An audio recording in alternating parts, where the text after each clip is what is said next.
Okay, it's been a while since I've posted anything. Recently I've been playing Ghost of Tsushima. I've been playing the multiplayer Legends add-on. I've been having a lot of fun with it. And what I'm going to do is I'm going to start sharing some of the fun and powerful character builds that I've created for this game.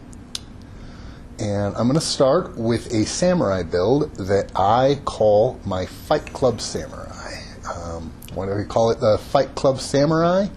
Well, the whole point of this build is that you want the enemy to hit you. I want you to hit me as hard as you can. You're gonna get the enemy to hit you. That's gonna build your resolve, and then you're gonna follow that up with Hachiman's Fury. So I'll show you how this works. This is a fun and powerful build that's very easy to play, and it performs better against stronger enemies than against weaker enemies. So the further you get into the game, the easier things become. So, okay, so we're going to start. We'll go through the gear that we're going to use. So you're going to use a water katana. I always recommend using a water katana. And on this katana, you want melee resolve gain, which is going to help you get your Hachiman's Fury up, perfect parry window, and water master. I use a longbow with the versatile option so that any class can use it. Ranged resolve gain and draw speed. The bow that you use is not important. You could also use a normal bow. If you do a normal bow, I would do ranged damage, ranged resolve gain, and helmet piercing ammo.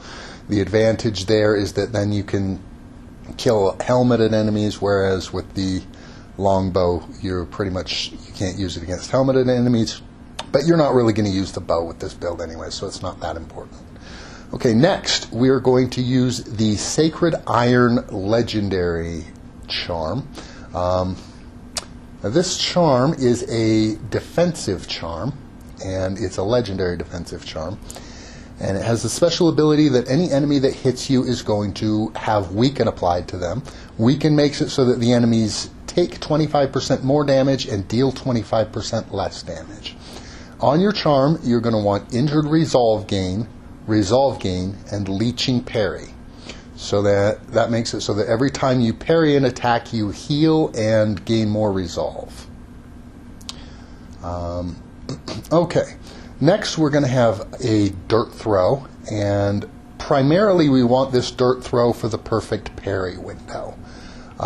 So for your secondary, we're going to do status effect duration, which is going to make the dirt throw last longer. It's going to apply rancid, which is going to apply a weaken to any enemy you hit with it, and of course the status duration also makes that rancid weaken effect last longer. And finally, we are going to have a healing gourd. And the point of this gourd is not for healing. The point of this gourd is for the special effects. And you're going to want damage reduction, which is going to reduce the damage that you take overall, and more injured resolve gain, which is going to make it so you get more resolve whenever you get damaged. And finally, you want sudden resolve. So if you use this when your resolve is empty, it will completely fill your first resolve pip. Okay, so you've got 2 injured resolve gains on this character, and that means every time you get hit, you're going to gain a lot of resolve. In addition to the injured resolve gain, you have the normal resolve gain on the Sacred Iron, which is going to increase all resolve by 10%, including that injured resolve. Then you have 2 perfect parry windows, which is going to make it very easy to get perfect parries, and you're going to have a leeching parry, which is going to heal you every time you get a parry. The Sacred Iron is going to weaken any enemy that damages you. So the point of this character is that when enemies attack you, you're going to let them hit you. When they hit you, it's going to weaken them. It's going to fill your resolve quickly because you've got 2 injured resolve gains plus the normal resolve gain. So that's like 60%. Probably like 55% resolve gain for being hit. and the enemy is weakened, so they do less damage, and then you're going to try to parry the last attack in their combo, which is going to heal you most of the damage that they do. Okay, so for our techniques, we're going to use the Spirit Pull. Now, this is not something we'll use all that often, but anytime your hit points get low, anytime they get down around half hit points, you're going to use this Spirit Pull to fill your hit points back up. We're going to do the melee damage increase. You can use either critical defense or lightning reflexes. Lightning reflexes lets you parry arrows, where the critical defense increases your parry and dodge window when your health is low. Your health is not going to get low very often with this build, but it does happen. So whichever one you're more comfortable with. Honestly, when your health is low, sometimes the real danger is arrows anyways, so... But, yeah, either one of these will work, whichever you prefer. And then for the last one, you're going to want the Hachiman's Frenzy, which makes your Hachiman's Fury attack 5 times instead of 3 times to make your Hachiman's Fury more powerful. So, when you play this class, oftentimes your goal is just going to be to get hit. But you do have to know which attacks you want to get hit by and which ones you don't. For the most part, you're not going to want to allow yourself to be hit by any attack that is going to knock you down, because then you're opening yourself up to juggles and you may get into more than you can handle. You may get killed before you can recover. Essentially, you want to be hit by attacks that can be parried. If you're fighting powerful enemies that do attacks that can't be parried, you're mostly going to try to avoid those attacks, because you're going to try and parry the last attack in the sequence in order to heal yourself from the damage that you've taken. Now, an interesting thing about this class, specifically with the healing gourd, is that it's often to your benefit to have taken a little bit of damage, to not be at full health. When you use your Hachiman's Fury, it's best if you have a little bit of damage, so that after you use it, you can immediately use the healing gourd, which will give you a full pip of resolve. So then you only have to build 2 more resolve pips before you get your next Hachiman's Fury, allowing you to build your Hachiman's Fury up much, much quicker. So what this means is you're going to... suddenly, Ronins are no longer your friend, because Ronins are going to run up and they're going to try and heal you this last little bit of hit points. You're going to get yourself set up so you've taken just a little bit of damage, and a Ronin is going to come up and drop an incense pot and try and heal you. So you're going to have to run away, get away from those Ronins. And a lot of the Ronin players are probably going to think that you're just a snob and, you know, trying to show how tough you are, that you don't need their healing. And that's not it. It's just that it's preferable for you to have taken a little bit of damage.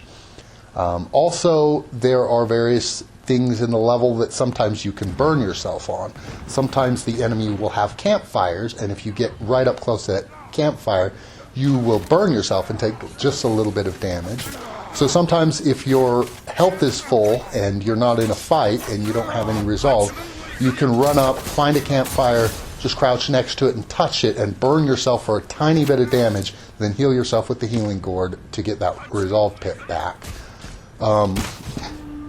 Also, sometimes you can use a fire arrow to start a fire. So if you take a fire arrow and fire it at the grass, if you can find a grassy area, most levels have some grassy areas. So if you fire a fire arrow at the grass, it will start a fire. You can run through that fire to take a little bit of damage, and then use the healing gourd to heal yourself to get that first resolve pip back.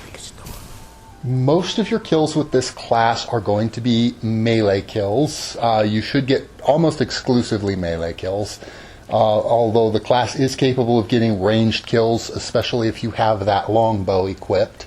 To help with any bonus objectives. If you need headshots or ranged kills, you should be able to help out with that. But for the most part, you'll get melee kills. Now, one other thing that's interesting about this class is the other enemies, or the other players, your allies, can kind of mess things up for you, because they're not going to understand what's going on when they see you play this character build. So you're going to go up and you're going to be fighting these enemies, and so the best enemy in this is those enemies with the two swords, because they have these long combo strings that they'll do where they hit you like 4 or 5 different times, and you're going to wait until the last hit and try and parry the last hit, but you're going to let all the other hits up to that hit you, and your allies are going to see you getting beat up by this enemy, and they're going to come and try and save you. So, and then what they'll save you from is that last hit where you were going to parry and heal and get your hit points back. So that can be a little bit annoying. So you're, for the most part, going to try to avoid fighting near other players with this build. You're going to want to be off on your own, doing your own thing, not letting the other players attack the enemies to try to protect you. So you'll have to be a little bit standoffish with this build.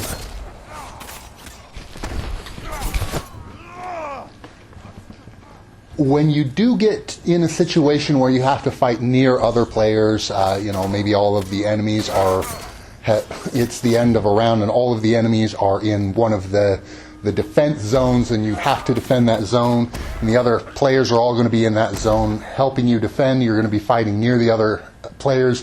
You're going to probably want to abandon that strategy and just fight normally for the rest of that round, and you'll take some incidental damage, and that incidental damage will help you to build your Hachiman's Fury, but you're probably not going to want to just let an enemy wail on you on purpose while there are a lot of other players around you, because they will prevent you from healing, which will eventually result in your life getting low and you getting killed.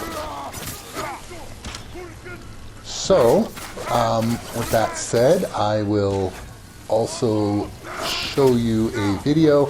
Now these builds, I'm building them basically with survival missions in mind, and I'll mostly show them off using gold survival missions.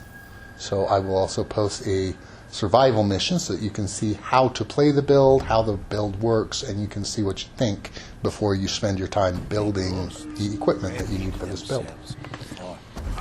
Alright, thanks for watching. I'll be posting a bunch of these videos. I've got at least 2 different builds for every class. They're all really fun and powerful, and I hope you like them.